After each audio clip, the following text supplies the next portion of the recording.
One of the sad pieces of evidence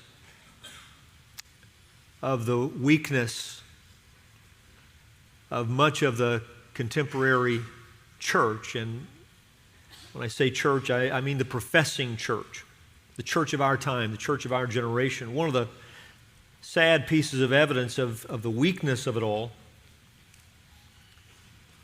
have been those times when you hear something like this: we need to teach the Bible in a way that makes it relevant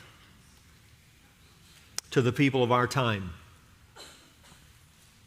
The Bible needs to be preached in a way that we make it relevant. You need to know something. As soon as you hear words like that, you're hearing words of unbelief. They are words of unbelief coming from the mouth of someone who professes to be a believer and may in fact be a believer.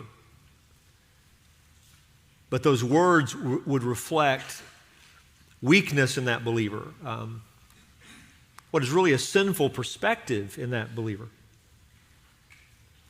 It's the very same kind of attitude that would have someone searching the internet for life advice with their Bible sitting on their coffee table. The only thing necessary for the Bible to be relevant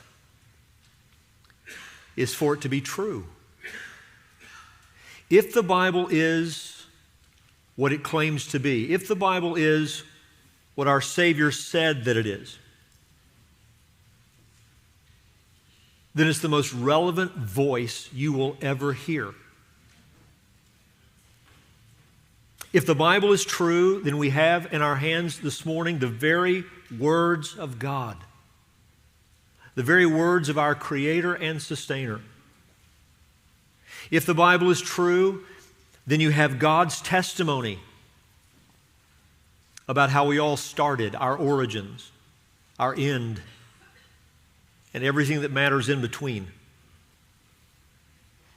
If the Bible is true, we have the message of salvation and judgment. God has told us how it all started. He has told us how it went wrong. He has told us of His remedy for our problem, our need. And He has told us of our responsibility in light of that message. Our responsibility for our sin and our responsibility for what we will do with His free offer of salvation and reconciliation in His Son.